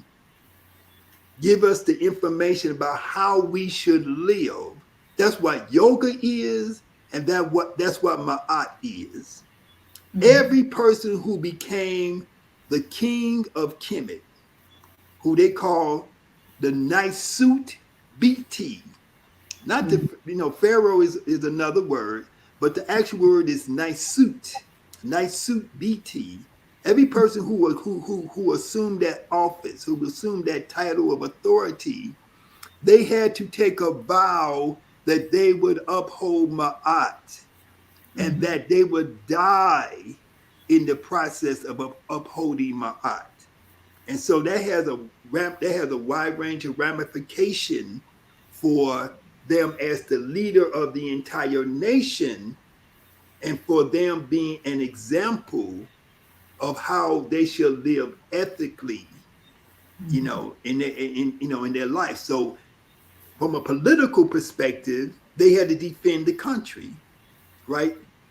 When there was periods of time when invaders came into the country, they said that was periods of time when Ma'at was not being observed, when Ma'at was being disrupted, what they call isfit, disorder. So the king, the Naisut Biti, had to reestablish that order. And some of them died on the battlefield, reestablishing that order.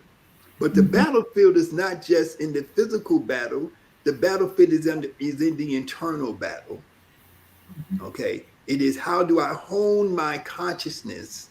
How do I hone my behavior, my thoughts and ways that I am in harmony with my art? I am expressing my art in everything that I do, in the way that I did with my people, and in the way that I did with my children, with my spouse, the way that I deal with my business. Do I deal with my business in an ethical way?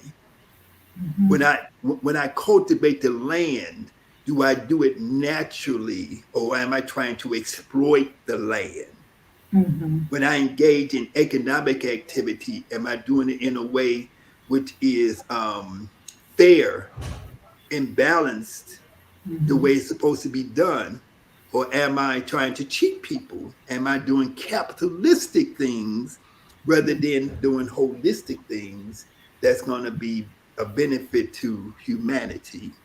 So all of this is informative. This is what Ma'at informs us of. And so these are the guiding principles of yoga. This is why we practice yoga. Because when you practice yoga, it is supposed to bring you into a state of Ma'at.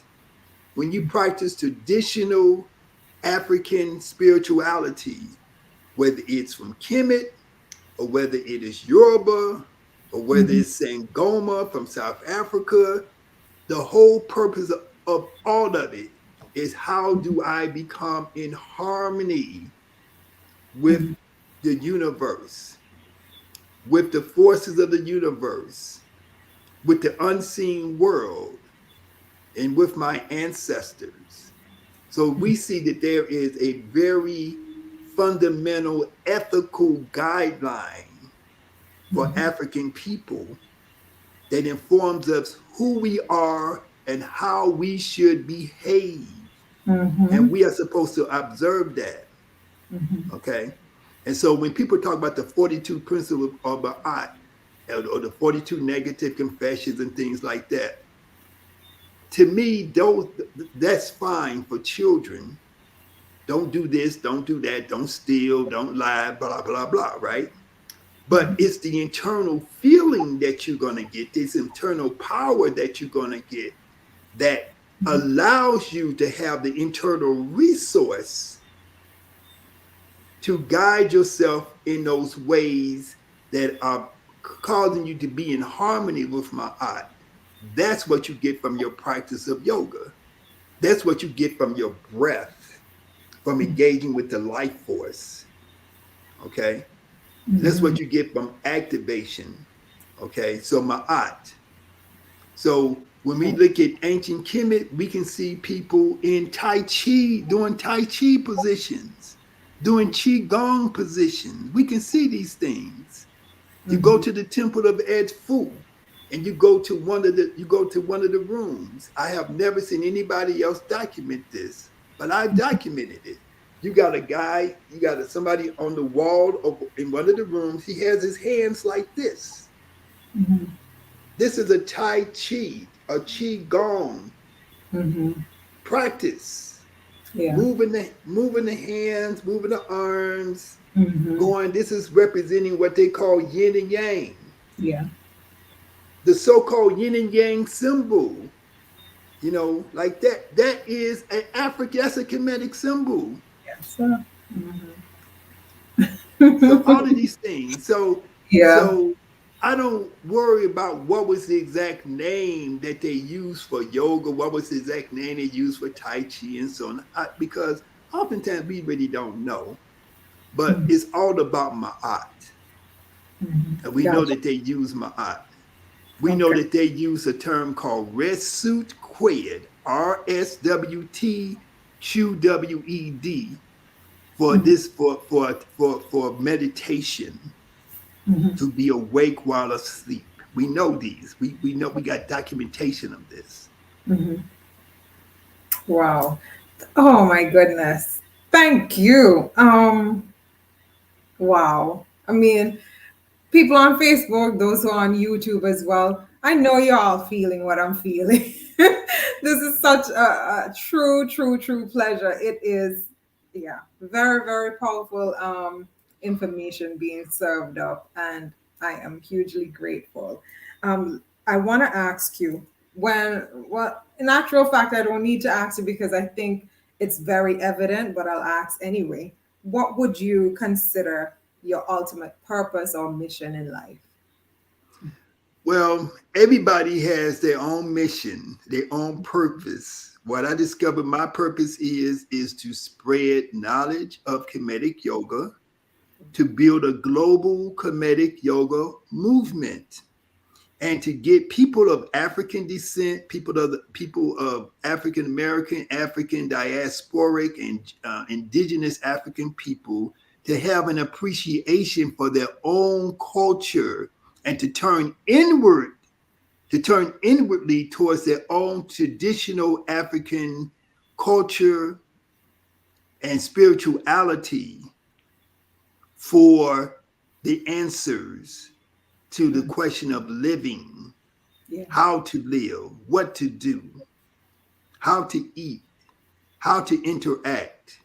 What should I do in this situation, in that situation? To turn inwardly for the practices related to health, for the practices related to wellness, for the practices related to how to eat or how to care for my body.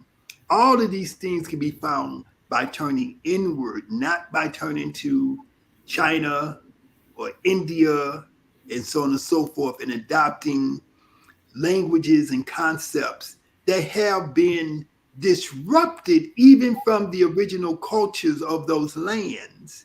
In India, the original people there, the Dravidian people who were of Africa, those people are not in charge anymore. Those people didn't create Sanskrit. Those people didn't create the current version of yoga that we're looking at. Those people have been suppressed and they have been put to the bottom of the caste system. Hmm. Yeah. And so why am I looking at India as a source for spirituality when we know that the system of racism, white supremacy, the caste system, the system of misogyny, the system of the oppression of the sacred feminine is all coming from India. India is the rape capital of the planet Earth, because you have to really get past the facade of what they talk about India to really get into the problems and the issues. The black people in India, who they call the Dalit, who they call the untouchables, those are predominantly the black people. Those are the people that the vice president of the United States, that's who she comes from. That's when people criticize her for being Indian doesn't make any sense. She's Hmm. coming from those group of black people who are part of the oppressed caste. They don't believe in Sanskrit. They don't want to, they believe that Sanskrit is a language that's imposed upon them, that Hinduism is a religion that is imposed upon them, that they had their own culture, their own civilization before these other folks came in and imposed this system upon them. Hmm. So you have to really get into the politics of what's happening in India, who this president is, whose name is Modi. Most people can't even know the man's name, but they talk about going to India and all this. They don't even know who the president of India is. They don't know nothing about Hindu nationalism and so on and so forth, right? So instead of looking over there for these answers, we can go within our own culture. What is Ma'at? What Mhm. is our cosmological story? Who is Asar? Who is Aset? Who is Heru? Who is Heteru? You Mhm. know, and so Mhm. on and so forth.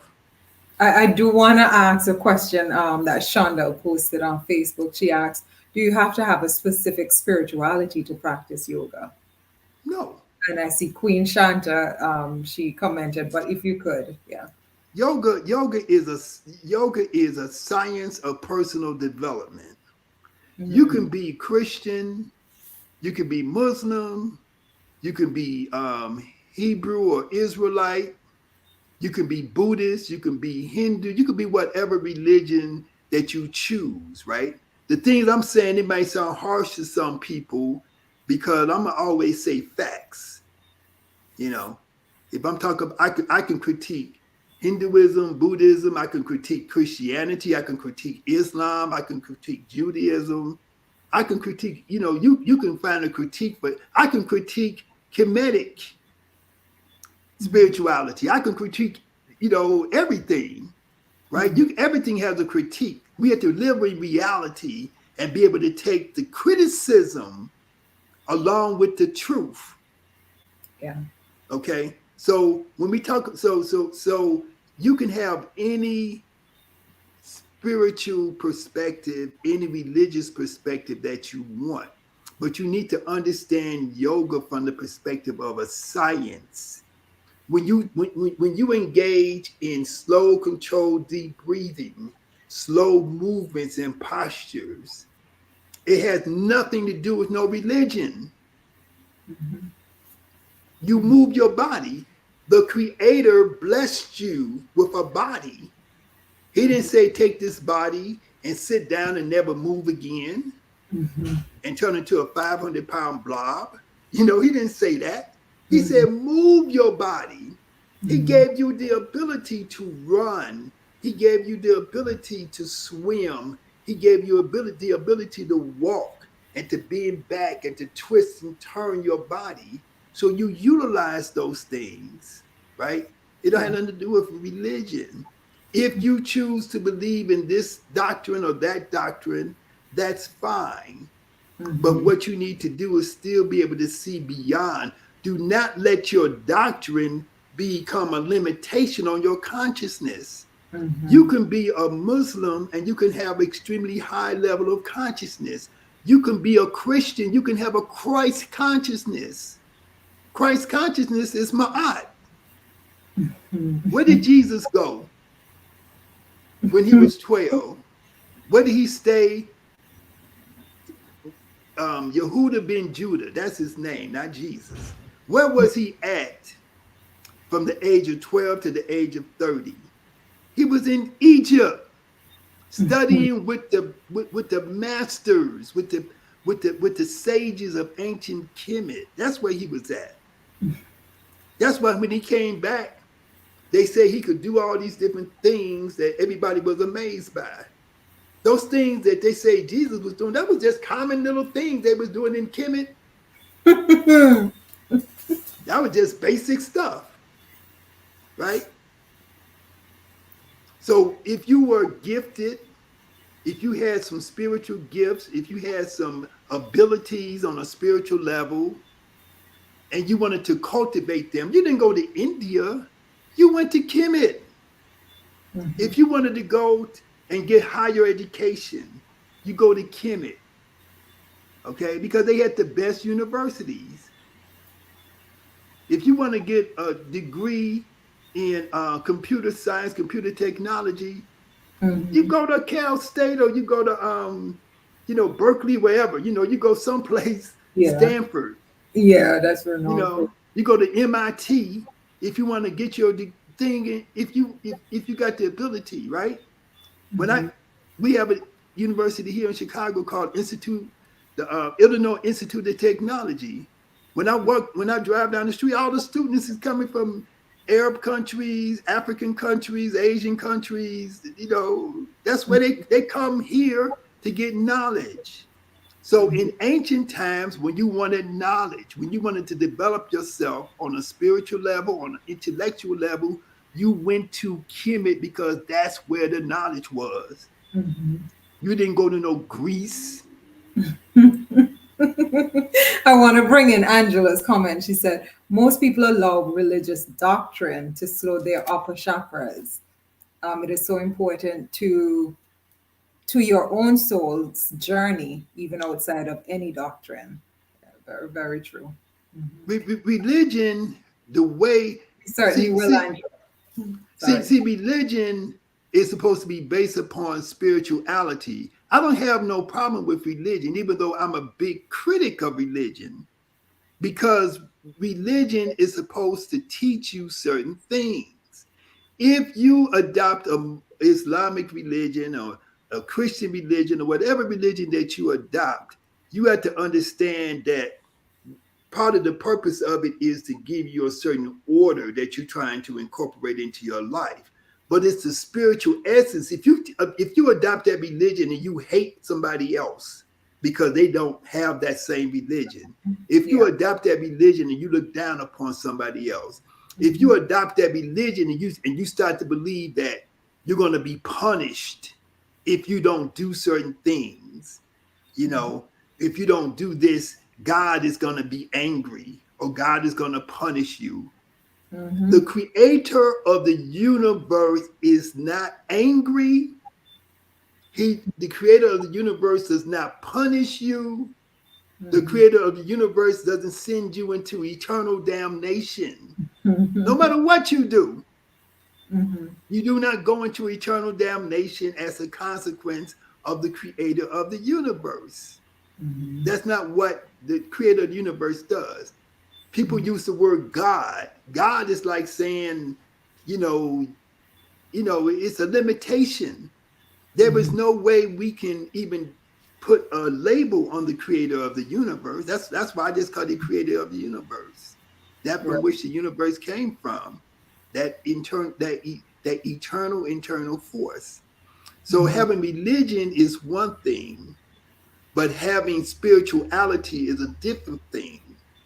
Mhm. People who adopt religions do so out of fear because the religion is telling you God is angry, God is vengeful, Mhm. God is going to punish you and get you if you don't do what you're supposed to do. Mhm. That God is dealing with sin. And Mhm. if you don't do what you're supposed to do, you are in a state of sin. You are in a state of shame. Yeah. And so we don't have any understanding of these things. So, so we think that we have to do certain things. We think that when we are born or our child is born, that child is born in a state of defilement. That child is born in a state of sin and has to be cleansed and baptized because we don't understand the purpose of baptism. Okay, Man. because we have let these other people take this concept of baptism and distort it into something like if you don't get baptized before you die and you don't accept Jesus Christ as your Lord and Savior, when you die you're going to go to hell. If you're a little bitty baby and you die at birth and you wasn't baptized, you're going to go to hell or purgatory or some weird stuff that they are made up. Mhm. Oh man, there's so. I'm gonna ask you two close off questions that are very, very random, but that's because I'm just curious as to the answer. Um, what is your favorite book? Oh, my favorite book. Hmm. Wow. Pick You one, or know, yeah.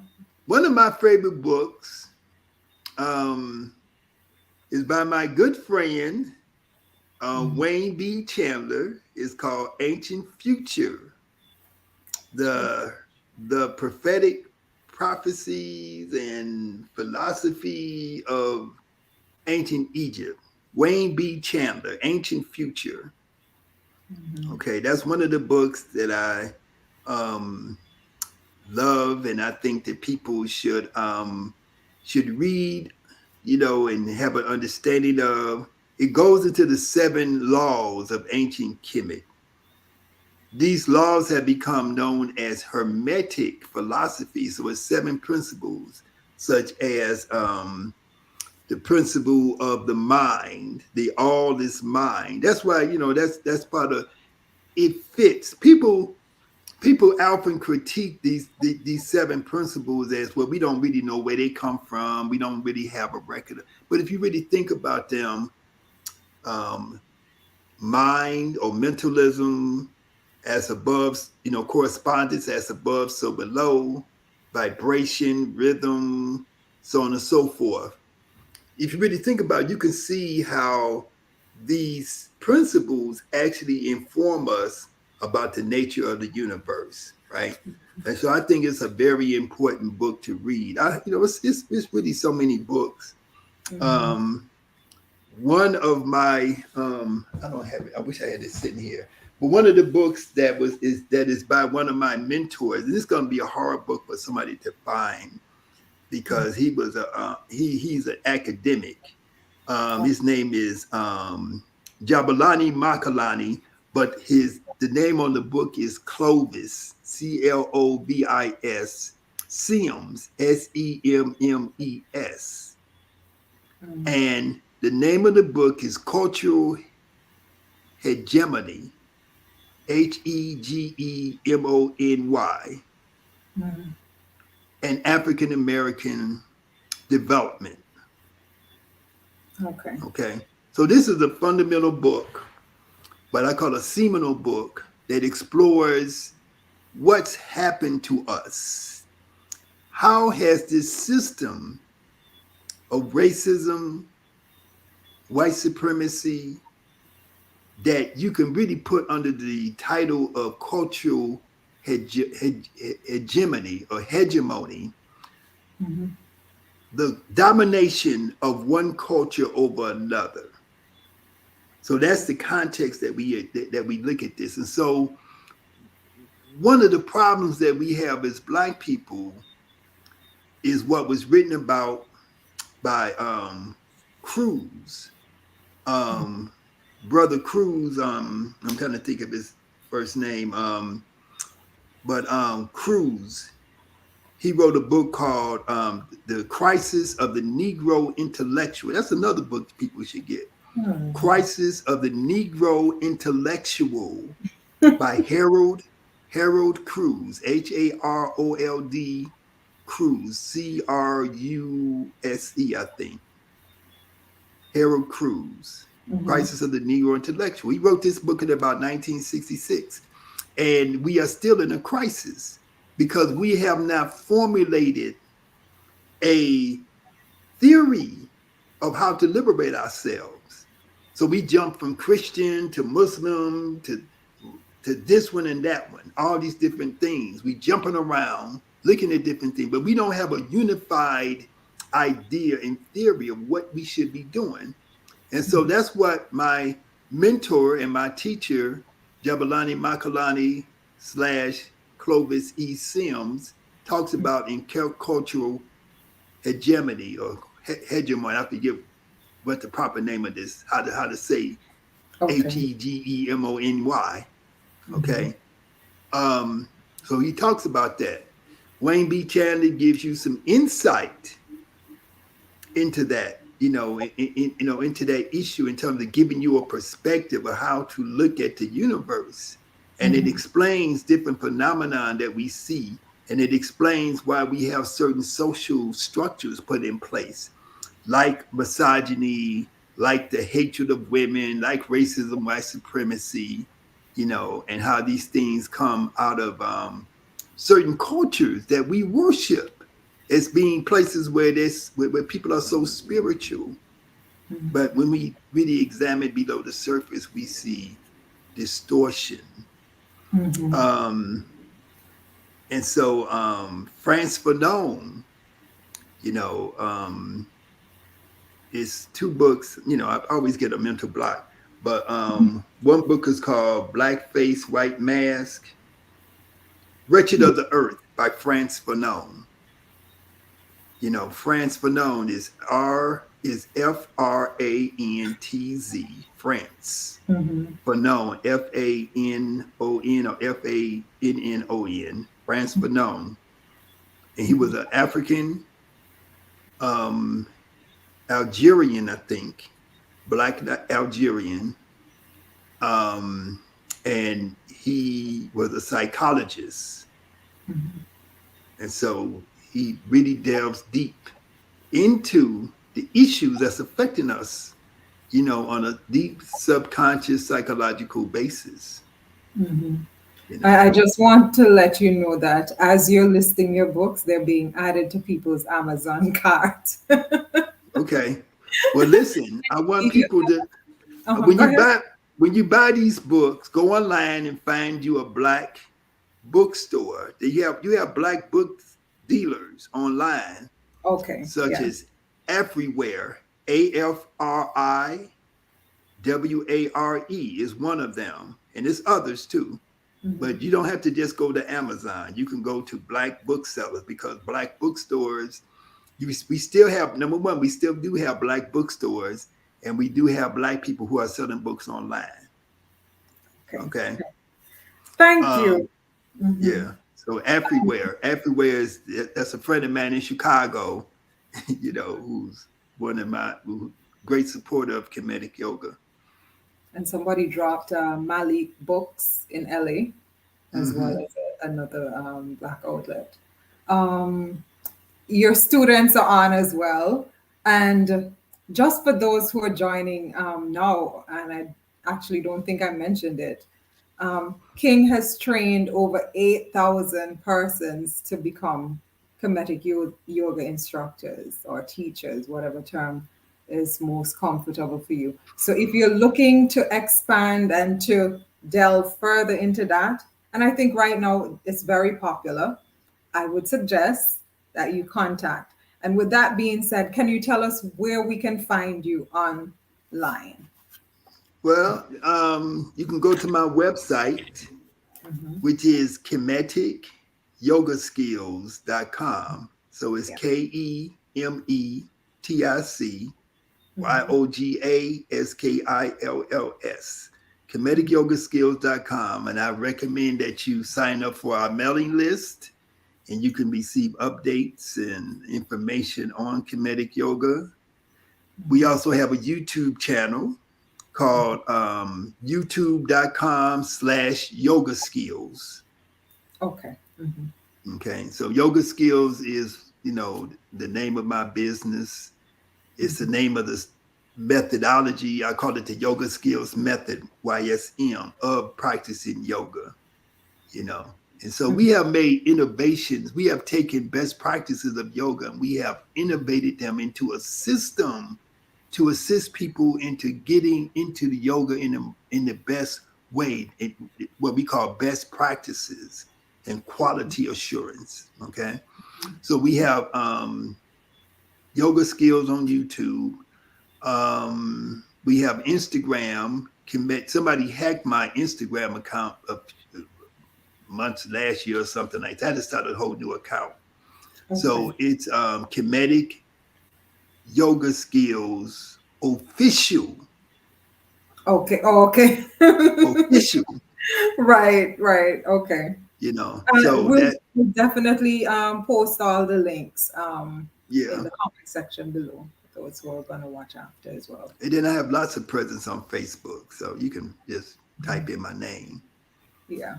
And I actually have quite a bit of your YouTube channel under your name. I have quite a Mm. few of your videos in my favorites and things like that as well. Yeah. Um, it's been over 2 hours. Man, this has morphed into something so beautiful. I am so elated. We are very grateful to have you on the platform today. I mean, what is your favorite country? Let me throw that in. Antigua now. Good choice. No, but you know, I'm going to Brazil. I'm going to Brazil next week, And I really love it in Brazil for a lot of different reasons. For one thing, the people in Brazil, they are really opening up. They are really trying to discover. They have been put under a system of oppression that is a little bit different than what we've been put under in the English speaking world because of the fact that we have a lot of books and knowledge and information that's written in English. We have access to things like Joseph Benjo Cannon and Chancellor Williams and France. A lot of different books are written in English, but they're not written in Portuguese. So a lot of and because of that language barrier, there's been a lot of diminution of knowledge coming into the Portuguese speaking areas of the world. And the Portuguese, they was able to take a big giant chunk of the world, which we call South America, which became Brazil, and control that. So so people there are awakening. 100 million black people, they are awakening to their blackness in Brazil, and they love being able to receive information because they're starving for the information. So I love going to Brazil. We've trained about 40 instructors there. We're going to train and certify maybe 20 or 30 more during the month of September that I'm there. And we're going to be doing big things in Brazil. So I love Brazil. I love Ghana. I love Ethiopia. I love Jamaica. I love any place where I could go and I could see faces like yours, black faces, beautiful faces of black people. Is that's Those are my favorite places. They are my favorite place. Thank you. And so, as a takeaway to everybody who's watching, what is your parting words to them? What would you like them to remember? My main thing is that is to live without fear. Mm, Fear is something that is the tool of the system of oppression. So fear makes us feel guilty. Fear makes us feel shame. Fear makes us afraid to do things that we normally would otherwise do and that we should do for ourselves. So just live without fear. Take your time and understand the simplest thing. The simplest thing is to drink some water, eat some fruit, breathe in and breathe out. Just add that into your day every day. Some mm. water, some fruit, some inhalation and exhalation, and you can make a huge difference in the way that your life is going. Thank you. Thank you. You're really appreciated in the comment section. Angela, Shonda, Sylvia, Jasir. Thank you guys so much for it's been 2 hours and truly I could go longer with him with the information being shared. Malik, my cousin Stephanie, and I were just talking about bringing him to Antigua for a Kemetic Yoga teacher training. Now look here, Dua. Yeah, I'm ready. It's really, really and truly an honor. I mean, when we got back the yes confirming that you're able to do the show, I was just my mind was blown, and I mean, it's perfect testimony to being divinely moving. Moving in your purpose and that type of thing. It's such an honor for us to have you on the show today. Thank you so very much. Your parting words, I mean, you heard what the king said. The fear isn't serving us.